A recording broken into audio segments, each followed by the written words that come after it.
Okay.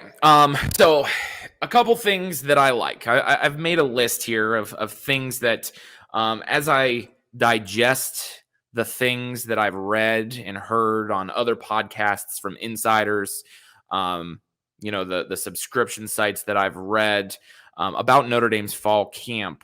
A couple things that I've heard that I'm reacting to. Number one, and this was, I know that some of this is a little bit old news. I got to get on here a little bit more often to talk about Notre Dame football. That's for sure. However, all of these things, I guess, are major things that, regardless of when I read them, I think is going to be big for Notre Dame this particular season. The very first thing that, one of the first things when fall camp started that I just love, that it may seem as a somewhat minor detail to some, I think is Notre Dame's emphasis early on in fall camp on especially their red zone offense and defense. It seems like when you started reading the first, couple practice reports from, those who are lucky enough to be there, they talked about how through the first few practices, at least in what the media could see, there was a very high emphasis, a large percentage of the practice focused on red zone offense. In fact, when they were talking about, the quarterback, I'll call it a competition between Tyler Buckner and Drew Pine, what you read a lot early on was the difference in, how they are in the red zone, how they performed. And you saw reporters saying, well, we only saw them make throws, in the red zone, in a red zone setting. This to me was, like I say, to some might be somewhat insignificant of an observation. Certainly all teams work on the red zone. Certainly all teams want to be good in the red zone. However, to me, I think it really spoke to, where Marcus Freeman is as a head coach and what he's going to emphasize and where he feels like he can be efficient and effective with his particular offense, and what they're trying to do. And here's why. I think there's no secret that the Notre Dame offense hopefully is going to look a little bit different. After all, I know the offensive coordinator and Tommy Rees is remaining the same.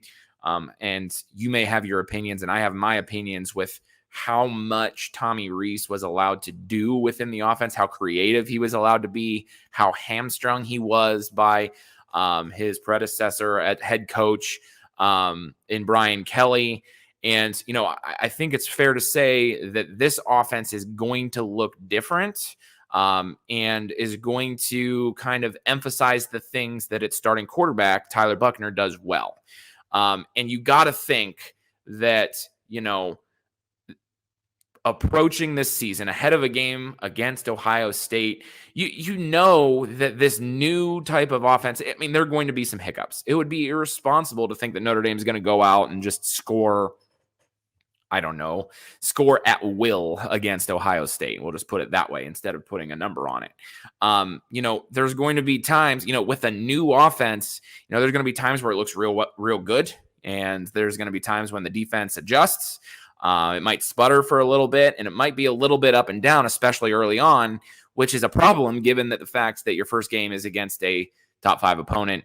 I believe Ohio State is ranked second, unless I'm completely tripping, which is always a possibility.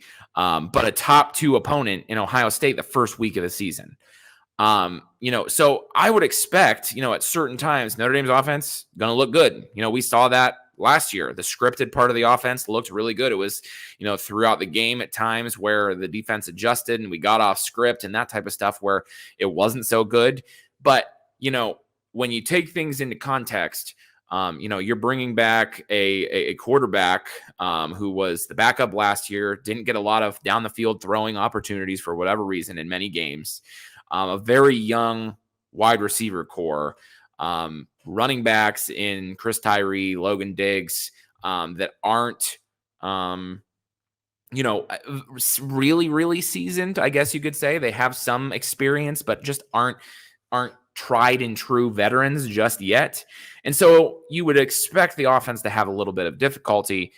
That said, if you make the most of the offense in the red zone, if you score touchdowns every time you get to the red zone, if Notre Dame only gets to the red zone 4 times and they score touchdowns every single time, that's 28 points. Whereas on the other side of the coin, if Notre Dame's offense is working on red zone offense, well, guess what the defense is doing? Working on the red zone defense as well.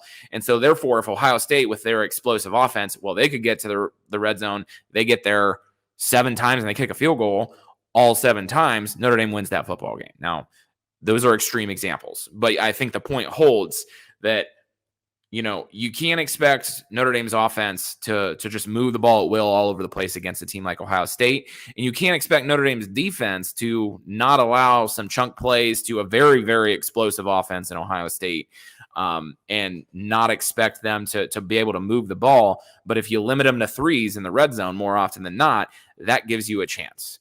To me, this emphasis on the red zone just kind of, I guess the best way I can put it, makes it sound like Marcus Freeman is a real realist in this situation. And you know what? I think that I just think that there's a game plan already in place for Ohio State. I think that game plan has been basically in place since Marcus Freeman took the job, shortly after the bowl game against Oklahoma State.